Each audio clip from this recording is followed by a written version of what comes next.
महाराष्ट्रातील खासदारांना विकत घेतलं जात आहे। मी म्हटलं काय भावाला, तर म्हणले भाव तोच आहे, हमी भाव 50 कोटी, पण आज रात्रीपर्यंत सगळ्यांना 15-15 कोटी रुपये त्यांना आज रात्री पोचतायत आणि मग ते खासदार दिल्लीमध्ये येतील, त्याशिवाय ते विमानात बसायला तयार नाही। आपण नेहमी सकाळी 10 वाजता भेटतो। आज माझ्याबरोबर लोकसभेतले शिवसेनेचे गटनेते अरविंद सावंत आहेत, शिवसेनेचे मुख्य प्रतोद अनिल देसाई आहेत, आमचे नाशिकचे खासदार राजाभाऊ गोडसे आहेत। आपण सगळे इतक्या मोठ्या संख्येनं जमलेले आहात आणि त्याचं कारण मला माहिती आहे आणि तुम्हालाही माहिती आहे।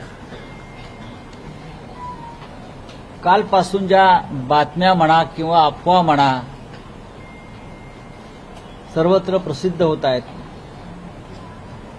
की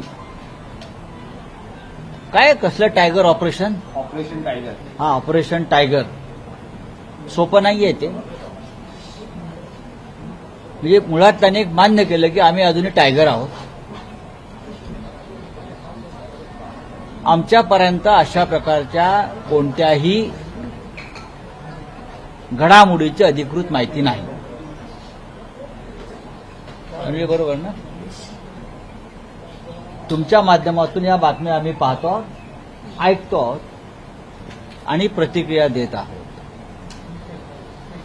काल रात्री मला साधारण 10:30-11 वाजता एका महत्वाच्या व्यक्तीकडून सांगण्यात आलं की महाराष्ट्रातील खासदारांना विकत घेतलं जात आहे, विकत घेतलं जात आहे हा त्यांचा शब्द होता। महाराष्ट्रातील खासदारांना, पक्षाचं नाव त्यांनी घेतलं नाही आणि मीही घेणार नाही। महाराष्ट्रातील खासदारांना विकत घेतलं जात आहे। मी म्हटलं काय भावाला, म्हणलं काय भाव आहे, भाव काय लागलाय म्हणलं, तर म्हणले भाव तोच आहे, हमी भाव 50 कोटी, पण आज रात्रीपर्यंत सगळ्यांना 15-15 कोटी रुपये त्यांना आज रात्री पोचतायत आणि मग ते खासदार दिल्लीमध्ये येतील, त्याशिवाय ते विमानात बसायला तयार नाही असं मला सांगितलं। याची माहिती मी समाज माध्यमांद्वारे आपल्यापर्यंत पोहोचवली, कारण माझं ते कर्तव्य आहे। आता अशा पद्धतीनं कोणी कुठे तृणमूल काँग्रेस असेल, कुठे शिवसेना असेल, कुठे अन्य काही पक्ष असतील, तोडले जात असतील, फोडले जात असतील, तर या देशात निवडणुका लढण्याला काही अर्थ नाही। मी अजून असंही म्हणतोय, ज्या आमच्या खासदारांची नावं येत आहेत ती आता कुठे आहेत मला माहीत नाहीये।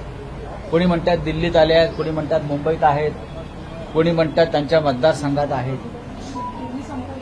हे सर्व खासदार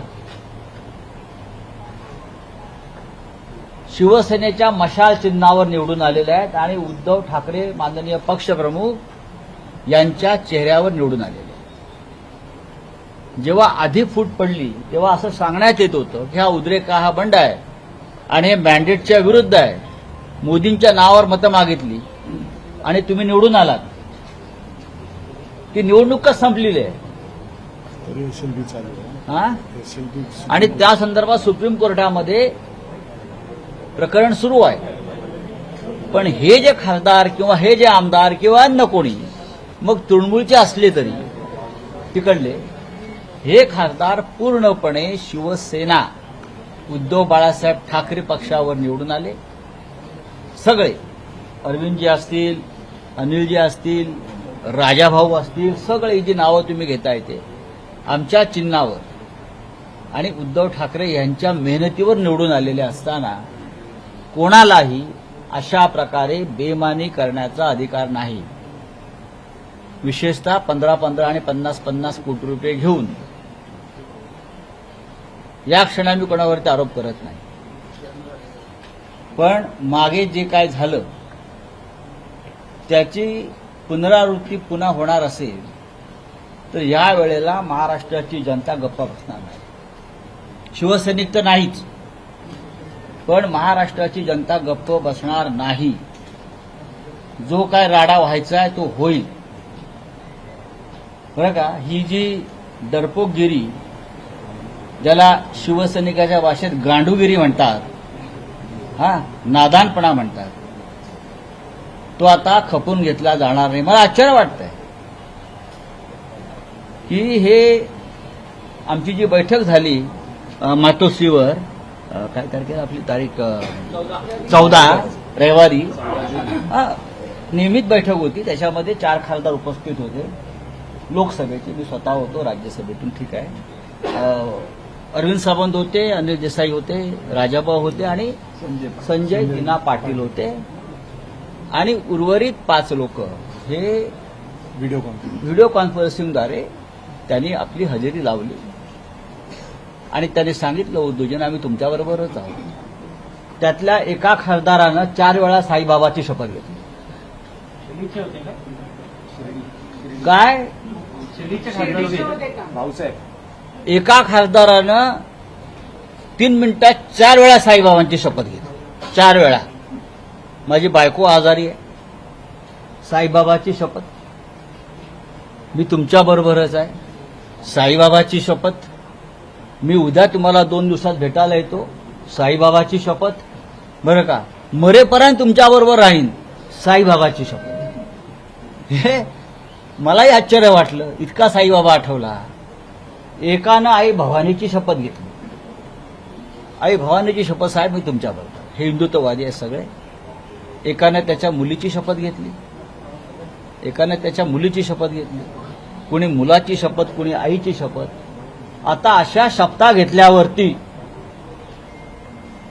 कोणी बाळासाहेब ठाकरेंची शपथ घेतली, ज्यांचा संबंध नव्हता कधी बाळासाहेब ठाकरेंशी. विश्वास ठेवणं हे अनिवार्य आहे. मैं कर रहा हूं. तो हे सब लोग हैं, हमारी पार्टी के सांसद हैं, जिनके लिए हमने हमारा सबका, उद्धव जी ने कार्यकर्ताओं का खून पसीना बहाया. उनको टिकट दिया, उनको पैसा भी दिया चुनाव लड़ने के लिए, जितने हमारी औकात थी, वो भी दिया, मेहनत किया, सब कुछ किया. और फिर भी अगर उस बारे में, उनके बारे में इस प्रकार की खबरें आती है तो ये लोगों ने उनका खंडन करना चाहिए. और मैं फिर एक बात कहता हूं, अब उनको नहीं छोड़ेंगे. अगर कोई है उसमें से ऐसा कोई करता है तो अब महाराष्ट्र की जनता एक बार चुप बैठी. अब जनता चुप नहीं बैठेगी, मैं आपको बता रहा हूं. हाँ, ये क्या तमाशा बना के रखा है क्या आप लोगों ने? इस्तीफा दे दो, अगर जिसको जाना है वो इस्तीफा दे दो. हमारे पार्टी के टिकट पर आप चुनकर आए हो ना, हमारे वोटर्स ने आपको चुनकर दिया है. आप कौन है? कोई 3-3 चुनाव हार गए थे, उनको एमपी बनाया. कोई कहां भाग गया था, घर में बैठा था, उसको एमपी बनाया. किसी का पता नहीं उसको. तो हमने अभी एक लीगल बैटल अभी से शुरू किया है. हमारा व्हिप जारी है. अरविंद सावंत जी ने और अनिल देसाई जी ने व्हिप जारी किया है. कल हमारी पार्लियामेंट्री बोर्ड मीटिंग है दल की 11 बजे. ओम बिरला जी को भी हमारे अरविंद सावंत जी ने लेटर लिखा है, वो भी आप समझ लीजिए.